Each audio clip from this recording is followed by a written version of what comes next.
Hello दोस्तों, मेरा नाम से आज 21 जुलाई के करंट अफेयर्स का कुछ क्वेश्चन डिस्कशन करेंगे। स्टार्ट करने से पहले बता दें आपको, आप हमारे अनअकैडमी ऐप को डाउनलोड कर सकते हैं। डाउनलोड करने के बाद आप हमारे सब प्लस सब्सक्रिप्शन को सब्सक्राइब कर सकते हैं। इस कोड को डाल के CSPT में आपको 10% का डिस्काउंट मिलेगा। इसमें आपको लाइव क्लासेस, वीकली क्विजेज और लेसन्स अच्छे से टॉप एजुकेटर के साथ आप पढ़ सकते हैं। तो आप इस ऐप को डाउनलोड कर सकते हैं। बात करते हैं हमारे पहले प्रश्न की।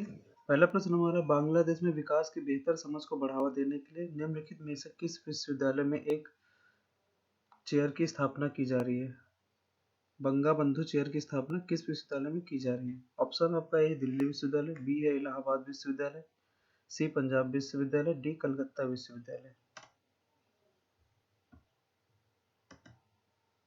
आपका आंसर ये सही है। बांग्लादेश में विकास की बेहतर समझ को बढ़ावा देने के लिए दिल्ली विश्वविद्यालय में एक बांग बंधु चेयर होगा। दिल्ली विश्वविद्यालय में इस चेयर की स्थापना के लिए ढाका में भारतीय संस्कृति संबंध परिषद ICCR और दिल्ली विश्वविद्यालय के बीच एक समझौता ज्ञापन पर हस्ताक्षर किए गए हैं। यह पहले इस वर्ष मार्च में प्रधानमंत्री नरेंद्र मोदी की बांग्लादेश यात्रा के दौरान हुई समझ में से एक का परिणाम है। दोनों देशों की साझी विरासत और मानव विज्ञान, बौद्ध अध्ययन, भूगोल, इतिहास, बांग्ला संगीत, ललित कला, राजनीति विज्ञान, अंतर्राष्ट्रीय संबंध और समाजशास्त्र सहित आधुनिक भारतीय भाषाओं जैसे विषयों पर ध्यान केंद्रित करेगी। यह पीठ बांग्लादेश के संस्थापक पिता शेख मुजीबुर रहमान को सम्मानित करने और देश के मुक्ति संग्राम की 50वीं वर्षगांठ के साथ साथ ढाका के साथ भारत के राजनयिक संबंध को बनाने के लिए स्थापित की जाएगी। बात करते हैं दूसरे प्रश्न की। जगन्नाथ रथ यात्रा के संदर्भ में निम्नलिखित कथनों पर विचार करना है। पहला कथन है, इस रथ यात्रा की शुरुआत पारंपरिक उड़िया कैलेंडर के पहले महीने के शुक्ल पक्ष की द्वितीया तिथि को होती है। दूसरा कथन है, यह 9 दिन तक चलने वाला कार्यक्रम है। ऑप्शन ए केवल एक सही है, बी केवल दो सही, सी एक और दो सही है, डी इनमें से कोई नहीं। आंसर बी आपका सही है। उड़ीसा में जगन्नाथ रथ यात्रा का आयोजन किया जा रहा है। यह यात्रा 12 जुलाई 2021 से 20 जुलाई 2021 तक चलेगी। रथ यात्रा एक हिंदू त्योहार है जिसका संबंध भगवान जगन्नाथ से है तथा इसका आयोजन पूरी उड़ीसा में किया जाता है। इस रथ यात्रा की शुरुआत आषाढ़ मास, ये पारंपरिक कैलेंडर होता है, उड़िया के अनुसार तीसरा महीना के शुक्ल पक्ष की द्वितीया तिथि को होती है। यह 9 दिन तक चलने वाला कार्यक्रम है तथा भगवान कृष्ण के अपने भाई बलभद्र और बहन सुभद्रा के साथ पुरी के शारदा बली के निकट मौसी मां मंदिर से होते हुए गुंडिचा मंदिर में वापसी का प्रतीक है। इस उत्सव के दौरान भगवान जगन्नाथ, उनके भाई बलराम, बलभद्र और बहन सुभद्रा की मूर्तियों को ले जाने वाले 3 पवित्र रथों को भारत के साथ साथ विदेशों से आने हजारों भक्तों द्वारा खींचा जाता है। तीसरा प्रश्न है, स्पर्श प्रणाली के संदर्भ में विचार करना है। पहला कथन है, हाल ही में गृह मंत्रालय ने स्पर्श सिस्टम फॉर पेंशन एडमिनिस्ट्रेशन रक्षा स्पर्श नामक एक एकीकृत प्रणाली लागू की है। दूसरा कथन आपका है, रक्षा पेंशन भोगियों से संबंधित 2 सबसे बड़े बैंकों भारतीय स्टेट बैंक SBI और पंजाब नेशनल बैंक PNB को साझा तौर पर सेवा केंद्र के रूप में चुना गया है। ऑप्शन ए केवल एक सही, बी केवल दो सही, सी एक और दो सही, डी इनमें से कोई नहीं। आंसर बी सही है आपका। हाल ही में रक्षा मंत्रालय ने स्पर्श सिस्टम फॉर पेंशन एडमिनिस्ट्रेशन रक्षा स्पर्श नामक एकीकृत प्रणाली लागू की। प्रणाली के विषय में बात कर लेते हैं। यह रक्षा पेंशन की मंजूरी और वितरण के स्वचालन हेतु एक एकीकृत प्रणाली है। यह वेब आधारित प्रणाली पेंशन दावों को आगे बढ़ाती है और किसी बाहरी मध्यस्थ पर निर्भर हुए बिना सीधे रक्षा पेंशन भोगियों के बैंक खातों में उनकी पेंशन जमा करती है। पेंशन भोगियों के लिए एक पेंशन भोगी पोर्टल उपलब्ध है जिसके माध्यम से पेंशन भोगी अपनी पेंशन संबंधी जानकारी प्राप्त कर सकते हैं, सेवाओं तक पहुंच प्राप्त कर सकते हैं और अपनी शिकायत यदि हो तो दर्ज करा सकते हैं। स्पर्श ने उन पेंशन भोगियों को अंतिम छोर से कनेक्टिविटी प्रदान करने के लिए सेवा केंद्रों की स्थापना की परिकल्पना की जो किसी भी कारण से सीधे स्पर्श पोर्टल तक पहुंचने में असमर्थ है। रक्षा पेंशन भोगियों से संबंधित 2 सबसे बड़े बैंकों भारतीय स्टेट बैंक और पंजाब नेशनल बैंक को साझा तौर पर सेवा केंद्र के रूप में चुना गया है। इनसे संबंधित अन्य पहल है one rank one pension ORP योजना। इसके तहत सेवानिवृत्त होने की तारीख से इतर समान सेवा अवधि और समान रैंक पर सेवानिवृत्त हो रहे सशस्त्र सैन्य कर्मियों को एक समान पेंशन दिए जाने का प्रावधान किया गया। क्वेश्चन नंबर 4 की बात करते हैं। मलाला यूसुफजई के संदर्भ में निम्नलिखित कथनों पर विचार करना है। पहला कथन है, उन्हें संयुक्त राष्ट्र द्वारा राष्ट्रीय युवा शांति पुरस्कार से सम्मानित किया गया था।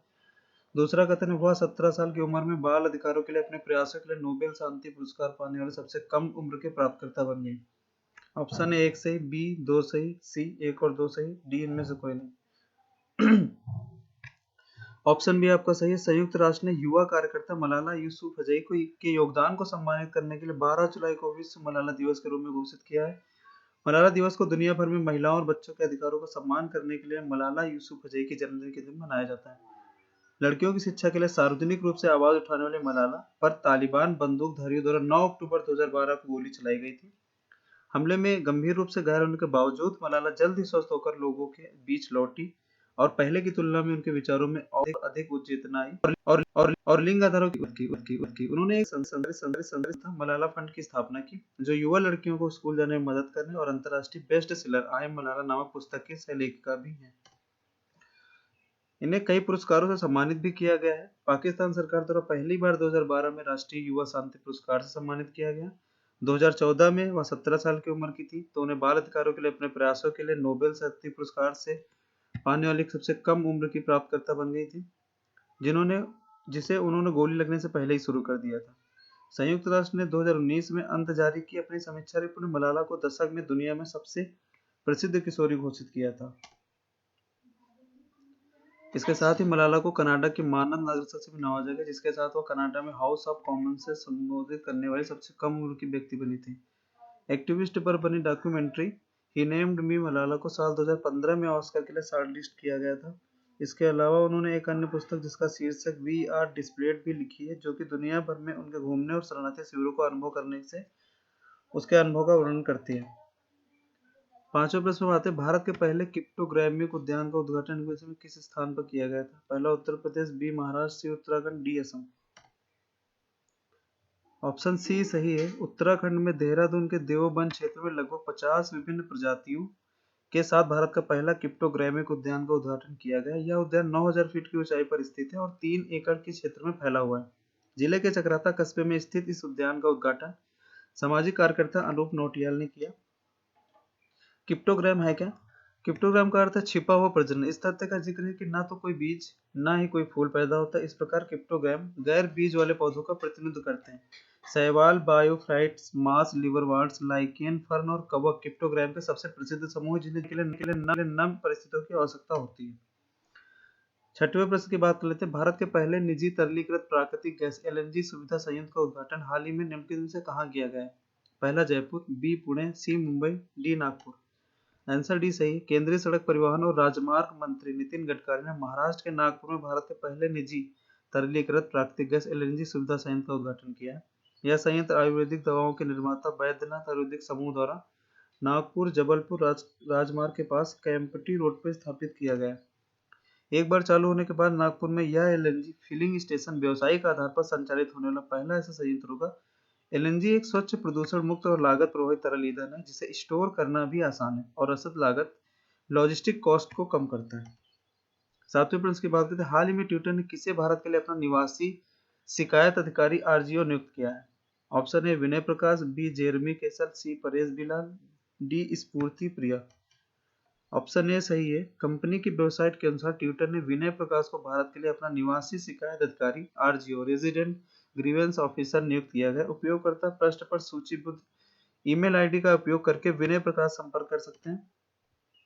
इससे पहले अमेरिका स्थित कंपनी ने भारत के लिए नए शिकायत अधिकारी के रूप में कैलिफोर्निया स्थित जेरमी केसल की नियुक्ति की घोषणा की थी। हालांकि भारत में नए आईटी नियमों के अनुसार 50 लाख से अधिक उपयोगकर्ताओं वाले सोशल मीडिया प्लेटफॉर्म को 3 प्रमुख कमियों अर्थात मुख्य अनुपालन अधिकारी, नोडल अधिकारी और शिकायत अधिकारी को नियुक्त करना अनिवार्य है और इन तीनों कर्मियों को भारत में निवासी होना चाहिए। आठवें प्रश्न की बात करते हैं। हाल ही में निम्नलिखित में से किसने विंबलडन जूनियर पुरुष चैंपियनशिप का अवार्ड जीता है? ऑप्शन है Sushant Banerjee, B Victor Lilov, C Sameer Banerjee, D Victor Banerjee. Option C सही है। भारतीय अमेरिकी समीर बनर्जी ने नंबर 1 कोर्ट में विंबलडन जूनियर पुरुष चैंपियनशिप का खिताब जीता है। उन्होंने ऑल इंग्लैंड क्लब में ट्रॉफी अपने नाम करने के लिए जूनियर पुरुष फाइनल में अमेरिका के क्विटर लिलोव को 7-5, 6-3 से हराया। 2014 के बाद पहली बार और 1970 के बाद से केवल दूसरी बार बायजा के एकल आयोजन के लिए एक अखिल अमेरिकी निष्कर्ष था। विशेष रूप से दोनों 17 वर्षीय चैंपियनशिप के लिए गैर वरीयता प्राप्त थे। 9वें प्रश्न की बात करते हैं। खेलो इंडिया यूथ गेम्स 2021 का आयोजन निम्नलिखित में से किस स्थान पर किया जाएगा? Option A Delhi, B Haryana, C Punjab, D Gujarat. Option B सही है। हरियाणा की राज्य सरकार फरवरी 2022 में खेलो इंडिया यूथ गेम्स 2021 का आयोजन करेगी। पहला स्पोर्ट्स शो 21 नवंबर से 5 दिसंबर 2021 तक आयोजित होने था, लेकिन कोविड-19 महामारी की संभावित तीसरी लहर का इस बात को ध्यान में रखते हुए खेलो इंडिया यूथ गेम्स 2021 का आयोजन अंडर 80 वर्ग में होना है, इसे स्थानांतरित कर दिया गया है। इस प्रतियोगिता में लगभग 8500 खिलाड़ी भाग लेंगे, जिसमें से 5072 एथलीट, 2400 महिलाएं और 2672 पुरुष शामिल हैं। 10वें प्रश्न की बात करते हैं, कोविड-19 वैक्सीन की बूस्टर खुराक के संदर्भ में निम्नलिखित कथनों पर विचार करना है। पहला है, बूस्टर किसी विशेष रोगजनक के विरुद्ध एक व्यक्ति की प्रतिरक्षा को मजबूत साधन है। ये शॉट्स केवल उन्हीं लोगों के लिए उपलब्ध होते हैं जिनका पहले से पूर्ण टीकाकरण हो चुका है। ऑप्शन ए सही है, बी दूसरा सही है, सी पहला और दूसरा सही है, डी इनमें से कोई नहीं। ऑप्शन सी सही है। हाल ही में फाइजर और बायोइनटेक ने यह घोषणा की है कि वे अपने कोविड-19 वैक्सीन BNT162b2 की तीसरी बूस्टर खुराक के लिए नियामक अनुमति की मांग करेंगे। कोविड-19 के अत्यधिक संक्रामक वेरिएंट डेल्टा के वैश्विक प्रसार के बीच यह घोषणा सामने आई है। बूस्टर शॉट क्या होता है? बूस्टर किसी विशेष रोगजनक के विरुद्ध एक व्यक्ति की प्रतिरक्षा प्रणाली को मजबूत करने का साधन है। ये मूला टीका लक्ष्य अधिक उत्पादन करके सुरक्षा में वृद्धि करना है। ये लोगों को एक नए वेरिएंट जो मूल इसका उत्परित रूप हो तथा जिसके खिलाफ लोगों को टीका लगाया गया था से बचाने का लक्ष्य रखते हैं, तो वे बूस्टर में प्रयोग किए जाने वाले घटकों में परिवर्तित कर सकते हैं।